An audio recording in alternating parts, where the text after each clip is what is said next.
Eu sou a Neuza Maria Bojiquian, apresentando o programa do Diálogos INEU, que é produzido pelo INCT para Estudos sobre os Estados Unidos.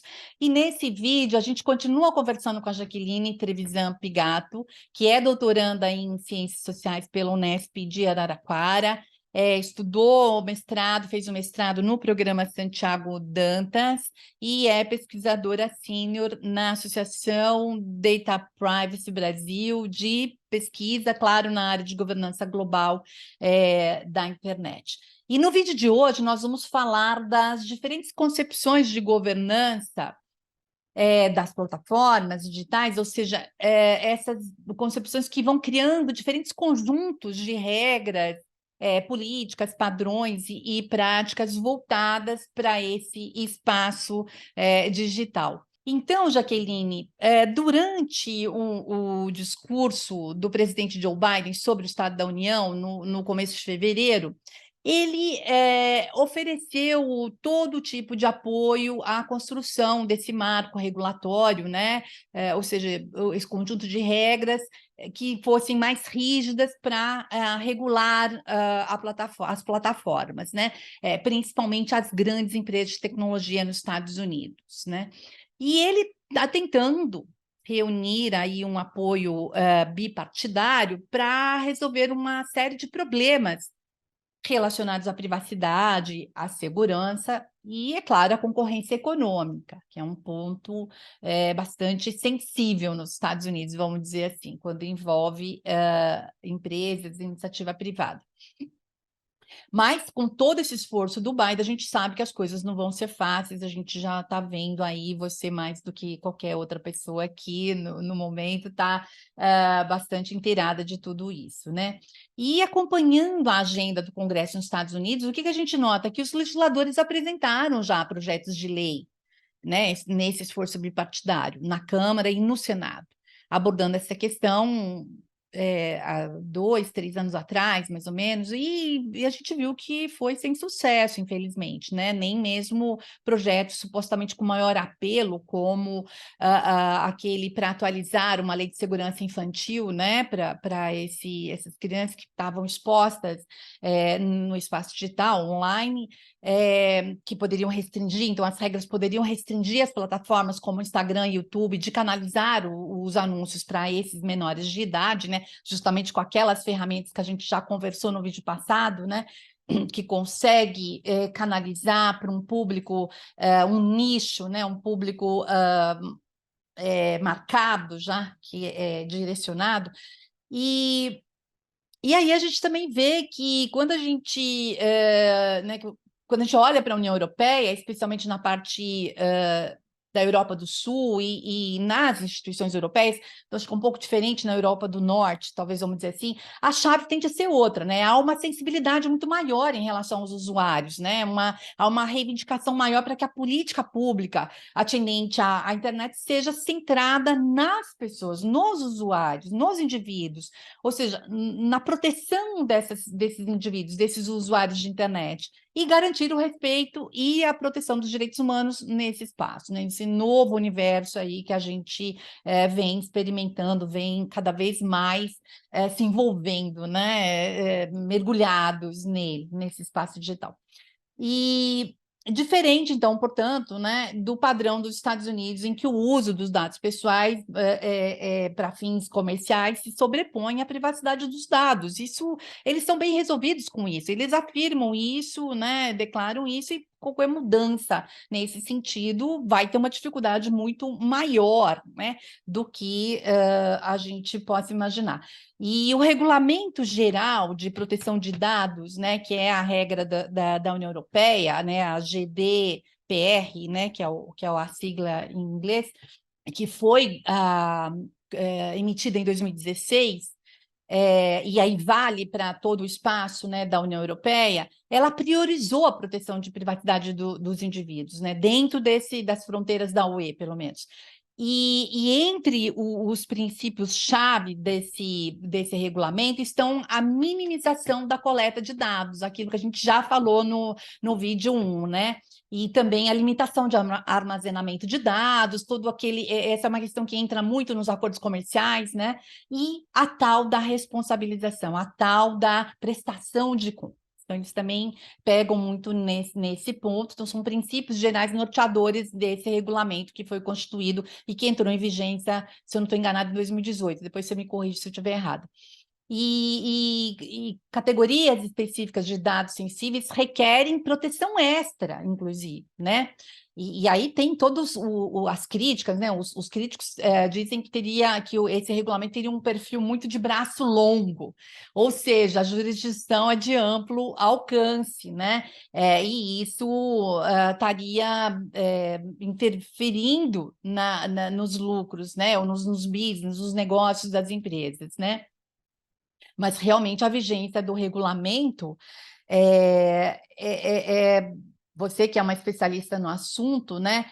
Como que essa vigência, esse regulamento lá hoje, válido na União Europeia, como ele foi recebido e como ele é avaliado em termos de comparação com essa pretensão ou com as diferentes, né, leis que tem nos Estados Unidos, né? Então, focando nesses dois modelos, que eu quero dizer que esse regulamento ele é único, ele vale para todo esse conjunto de países, e ao mesmo tempo nos Estados Unidos você tem modelos que eles são fragmentados, ou seja, a gente tem ali principalmente 3 leis, uma para a área da saúde, uma para a área de finanças e uma para os órgãos públicos, né? Então, para preservar essa privacidade, eu estou falando especificamente de privacidade dos dados, né? Então, essas 3 leis, 3 setores da economia e o setor público teriam essa questão da privacidade entra nessas leis, mas aí o Biden quer construir ou quer desenhar e aprovar, claro,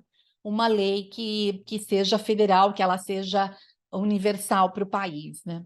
Então, eu queria que você ajudasse a gente a fazer essa comparação e depois, quem sabe, a gente aplicar depois dessa comparação para outros modelos, outros padrões de regulamentação para a internet. Obrigada, Jaqueline, mais uma vez por você estar aqui com a gente. Por favor, tome a palavra. Muito obrigada, Neuza. É um prazer estar mais uma vez aqui no Diálogos e para falar de um assunto tão interessante, né, são esses modelos regulatórios para dados pessoais, para conteúdo na internet, enfim. Acho que você trouxe um bom ponto para a gente começar essa conversa, que foi esse discurso do presidente Joe Biden, né, no discurso do Estado da União.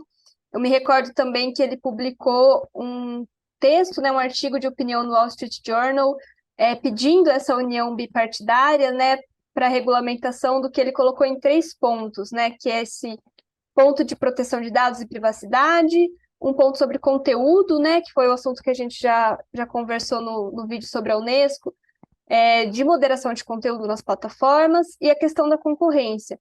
E eu acho que ele conseguiu abranger bem os 3 grandes problemas que a gente tem hoje em dia, né, para falar das plataformas e para falar das big tech, né, que foi como se convencionou a chamar esse setor muito ali estadunidense, né? Claro que a gente tem empresas de outros países, mas são as estadunidenses que acabaram dominando esse mercado. E aí, inclusive, você tem esse uso, né, do termo Big Tech, como você já teve Big Pharma ou Big Tobacco, né, que remete a uma indústria que gera desconfiança, né, uma indústria que domina o mercado de um jeito não muito bem visto, digamos assim, até pelo poder estatal, né, tem esse conflito. Então, é interessante a gente partir desse ponto, porque ali nos Estados Unidos, a gente sempre teve um lobby muito forte, né, das Big Tech, com os congressistas, para não aprovarem leis, né, ou passarem leis não tão abrangentes como seria uma regulação geral de proteção de dados, né, como você colocou, que a União Europeia fez, que o Brasil também já aprovou a sua Lei Geral de Proteção de Dados. Os Estados Unidos não têm uma lei federal ou uma lei geral, né, que seja abrangente a todos os setores para falar de dados pessoais, né? Você tem ali algumas questões setoriais e algumas leis estaduais, como a lei da Califórnia, né, sobre proteção de dados, acho que foi um movimento significativo, E isso tudo acaba se juntando, né? Acho que esses 3 pontos que o Biden colocou, eles acabam se juntando, né? Quando você vê a questão do modelo de negócio das plataformas baseado em dados, né? Nessa coleta de dados, para disseminação de conteúdo, né? Distribuição de conteúdos, algoritmos fazendo a perfilização das pessoas. E aí as questões de concorrência, né? Você tem essas grandes empresas que compraram outras empresas, né, que tinham algum serviço específico, uma tecnologia específica, e aí você entra com questões de antitrust, enfim. Então, acho que esses pontos estão super bem conectados e que demandam mesmo uma agenda regulatória, né? Então, ali nos Estados Unidos, você tem esse modelo, né, essa história de inovação tecnológica muito forte, né? Foi o país onde nasceu a internet, onde nasceram essas grandes empresas, até ali por uma novidade e uma falta de regulamentação no início da internet. E você tem uma diretriz muito forte, né, que foi criada ali no governo Clinton, de liberalização do mercado, né? Então, o mercado é a prioridade, você não tem uma regulamentação, né, significativa sobre isso, você tem uma priorização da inovação tecnológica. Então, acho que o modelo dos Estados Unidos vem muito por esse lado, né, de priorização da inovação e do comércio em si, né, das trocas comerciais, dos bens digitais. Hoje a gente fala muito de comércio digital ou comércio eletrônico, né, porque está tudo baseado ali na palma da mão no seu celular para você comprar, sejam bens tangíveis ou serviços intangíveis, né? Enfim, você tem toda uma discussão dessa questão de comércio digital e que os Estados Unidos acaba levando muito para a OMC, por exemplo, né? Que seria o fórum para você discutir questões de comércio, mas que é um fórum que não é de internet, né? Ele é um fórum mais tradicional, digamos assim, da alta política tradicional, né? E você tem questões que envolvem a regulamentação de internet ali dentro, como a questão de proteção de dados, né? E do fluxo de dados entre os países. Então, os Estados Unidos ele se diferencia, por exemplo, num primeiro ponto assim da União Europeia, por ter esse olhar mais voltado para o comércio, para a inovação. E aí, quando a gente olha para a União Europeia, o que a gente vê, né? Tem ali uma conjunção de estados, né, dentro desse bloco, que está há muitos anos advogando por questões de antitrust com as empresas americanas de tecnologia. Se você pegar desde a década de 2000, questões como a Microsoft, o sistema operacional Windows você já vir com os programas da Microsoft instalados no seu computador, e questões de concorrência.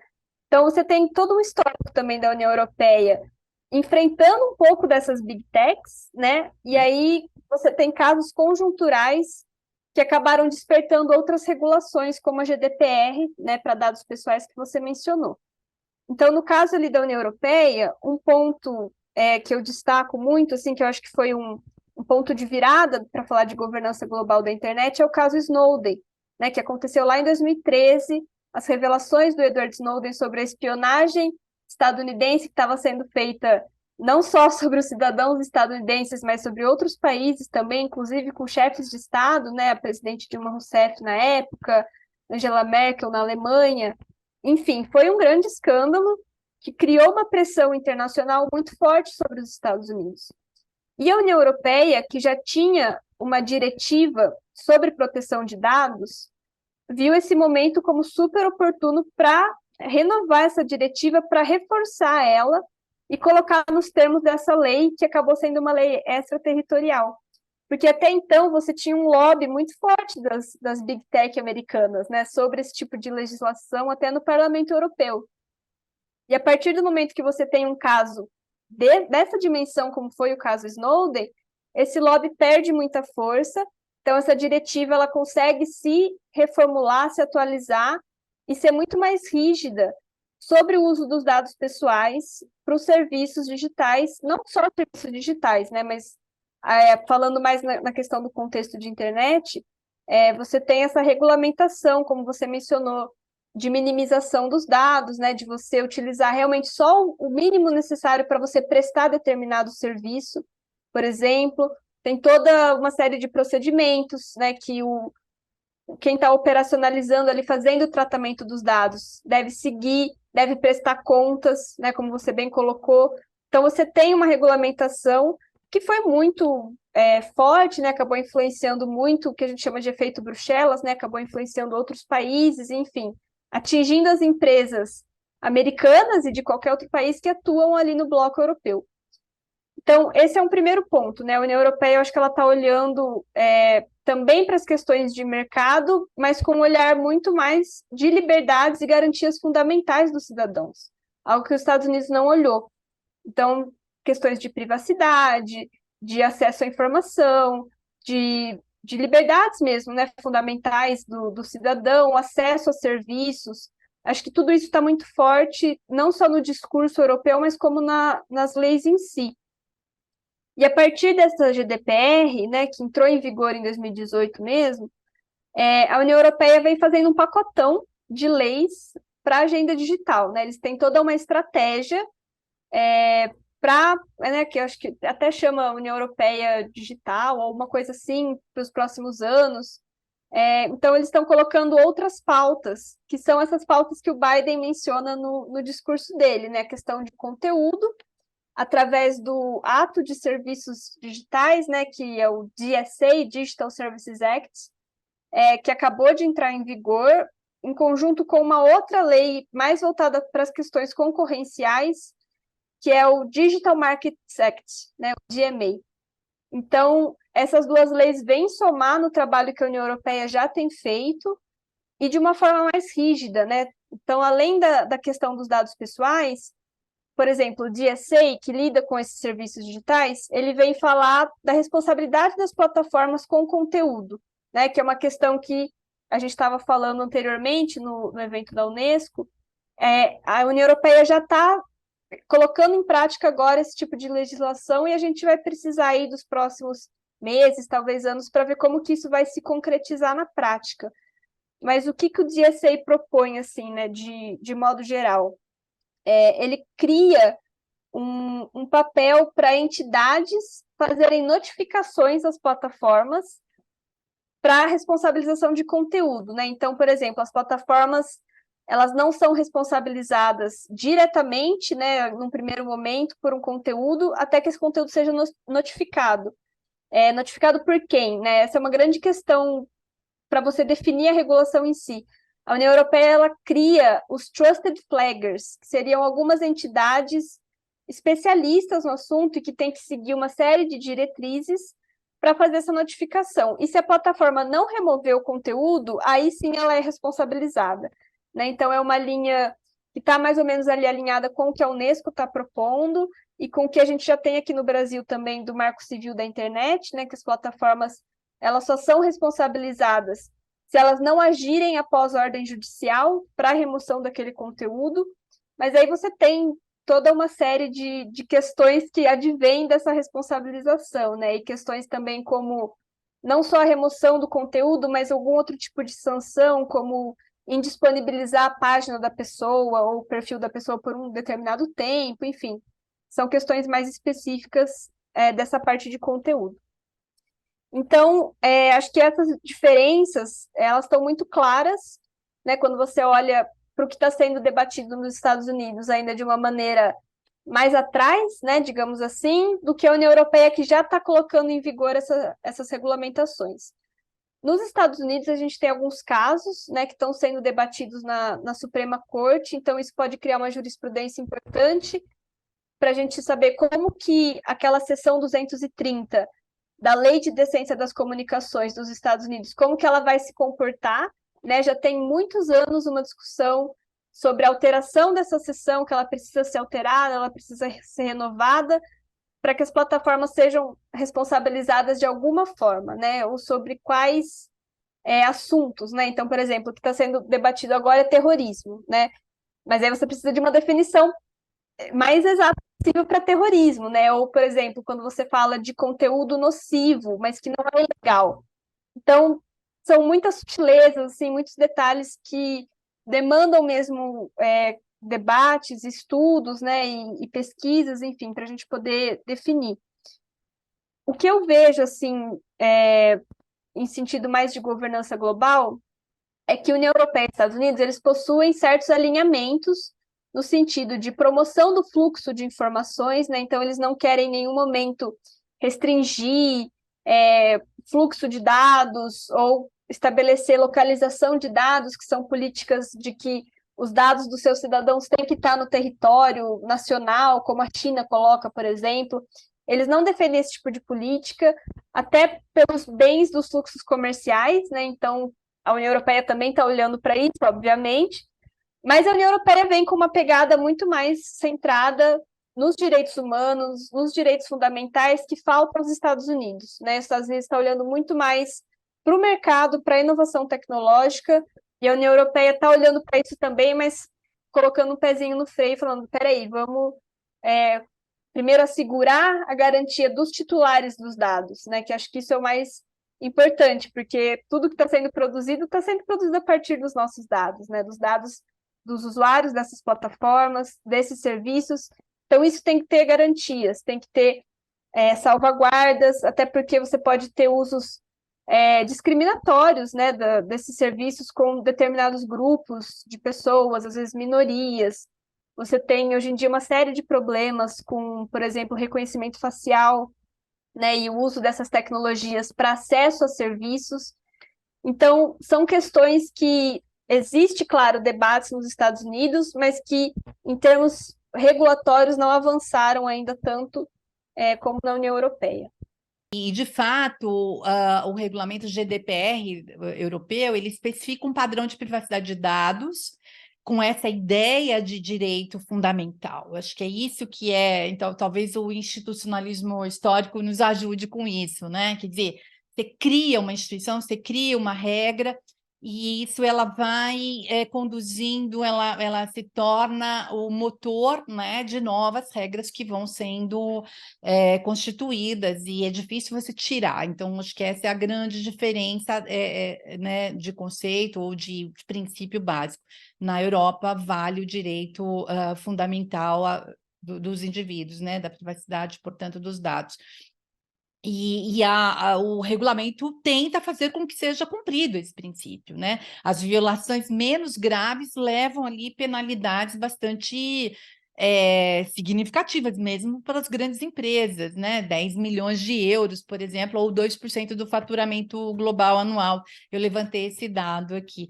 Isso as mais moderadas, e as penalidades para violações mais graves ainda pode chegar a 20 milhões de euros, ou, portanto, 4% do faturamento anual da empresa, né? E desde a implementação do regulamento europeu, várias decisões importantes do Tribunal de Justiça Europeu também reforçaram ainda mais os direitos individuais, né? Você falou dos Estados Unidos, então na Europa também tem isso, inclusive permitindo que as associações de proteção ao consumidor entrassem com representações em nome dos usuários afetados. Então você tem ali um engajamento mesmo de grupos da sociedade civil, né? Dando esse respaldo, amparando esses usuários que poderiam não ter nenhuma iniciativa por falta de recursos, por falta de conhecimento, enfim, por vários motivos. Então, acho que esses pontos que você traz aqui são absolutamente importantes, e eu fico muito contente de você estar atualizando, me atualizou aqui em relação a vários pontos, né? Quer dizer, como que isso continuou, como que isso tem andado desde 2018, por exemplo, porque você vai vendo que o contexto também leva a essa revisão ou uma tentativa de atualização. Então, é um contínuo fórum de discussão, acho que isso que é interessante. Então, ali se discutem as regras que vão ser estabelecidas, estabelecem-se as regras, que esse era o ideal, né? Esse é o objetivo final, que, como a gente viu lá no Fórum da Unesco, ainda precisaria chegar num nível. Mas eles vão sendo constituídos dentro de regiões, então você vai tendo padrões ali. E aí a gente poderia falar do Brasil, que também tem um marco regulatório aí, né, uma discussão bastante importante, mas eu não vou ter tempo aqui agora, né? Infelizmente, mas eu já faço aqui o convite para você voltar e falar com a gente só de Brasil. Quem sabe o nosso próximo vídeo a gente já tem aqui para a gente falar só de Brasil. O que você acha? Com certeza, acho que o Brasil tem muito a ser falado, né, nessa pauta de governança global da internet, porque o Brasil tem muita história, né? Com isso, a gente já teve marcos, modelos, assim, pioneiros no mundo, como o Marco Civil. A gente tem a nossa Lei Geral de Proteção de Dados também, que é uma lei muito forte, baseada na GDPR, né? Que dialoga muito com o modelo europeu.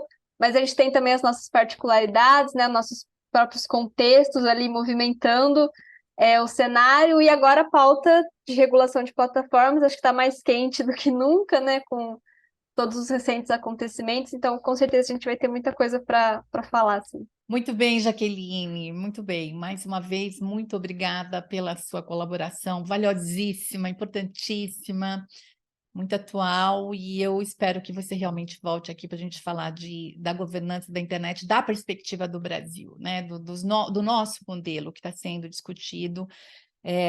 Sei que você e todo aquele pessoal lá que trabalha com você é bastante esperto nesse assunto, né? Então, agradeço mais uma vez, está aqui aberto, vamos estar aberto para você.